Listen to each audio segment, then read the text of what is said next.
In summary, we believe that the school did what was in their legal grounds to limit obscene or disruptive expressions. Schools can take appropriate action to prohibit vulgar or offensive language. This precedent was set by the Supreme Court case Bethel School District versus Frazier. Another precedent case is Morse versus Frederick. The Supreme Court ruled that the First Amendment does not apply to school administrators from restricting students' expression that is reasonably viewed as promoting drugs.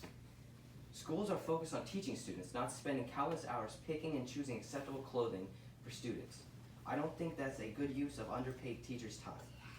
The school district has the legal authority to punish students involved in walkouts.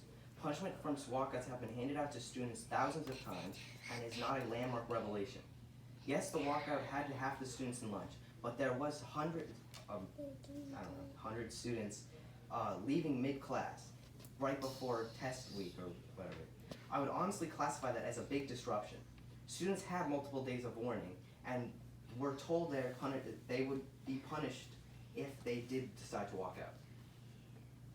May I bring up a point, specifically on the case involving shedding First Amendment rights whenever it involves promoting illegal drug use.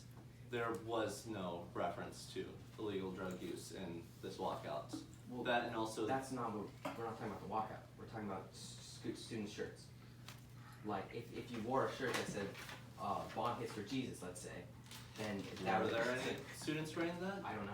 Because if there were, then you could ban those shirts specifically or put out a policy saying. But do you think that's the best use of teachers' times to?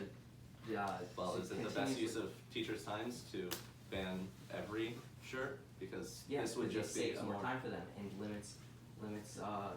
Well, at this point, they're potential for going to fights. have to keep an eye out for everyone and talk to anyone who wears these shirts. And shirts like this are quite common. So would it not be more effective to give them a specific few shirts to keep an eye on? Drug use shirts? Yes. Drug use shirts? They're very common?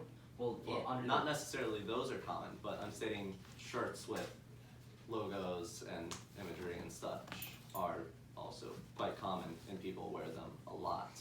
So would it not be more effective to just have them keep an eye out for shirts with drug references on them? Well, that's not all that's.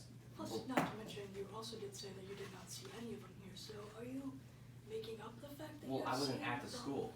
You should I don't probably go give to them the a chance school. to answer. for I would discussion. like to bring up the fact, I don't know if this has become apparent to all the listeners nearby, but the ban included